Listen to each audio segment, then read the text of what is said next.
Professor Antonio Fernandez Puertas has spent his life studying the Alhambra. He's discovered that the whole of the building, from the ground plan to the wall decoration, is based around one single ratio. I think everything is so perfect because everything is under control of the proportion and very, very simple. You notice that there is something magic about these buildings. There is something marvelous in your surroundings. It's very, very simple. It's the relation between the ground and the elevations of the buildings. It's as simple as that. The king ordered a new palace. He has a limited area to build the palace. To west, east, and south, he was limited. Then he did something ingenious and beautiful. The King of Granada asked his architects to harmonise each and every space within the palace according to a single set of proportions, a family of rectangles, each related to the other. If you want to get proportional rectangle, you have the same base.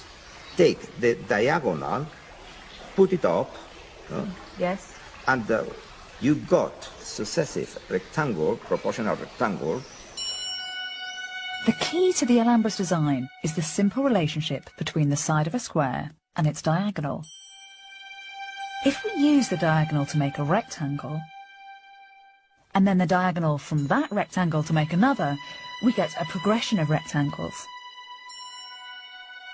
The fourth rectangle is double the size of the first, and the diagonals in this sequence are in fact the square roots of 2, 3, 4 and 5. A magical sequence. And are they doing all this just with two set squares and a piece of string? Yes. That's very clever. Yes. Every part of the intricate network of spaces, all the courtyards, the hallways, the placement of every column was designed using inspired variations of this proportional system. Proportion is also in the elevation. You have the kiosk. Here you build a square, and with the diagonal, you swing it up. Nothing violated this incredibly elaborate system. The Alhambra is a triumph of mathematics as much as it is of aesthetics. Mathematical ingenuity is the root of its beauty.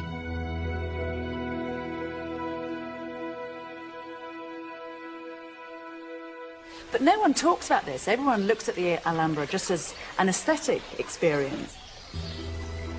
When you go to a concert and you listen to Mozart, you listen Beethoven, you listen Verdi, you don't know perhaps music, but you notice that there is something magic.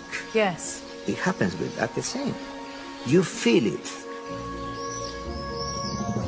The Alhambra is so enchanting.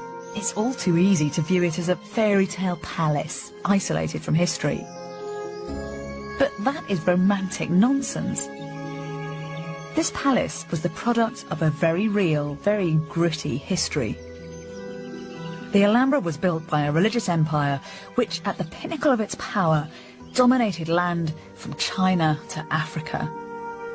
An empire which had the wealth and intellect to build such masterpieces. An empire whose history goes back to the deserts of 7th century Arabia.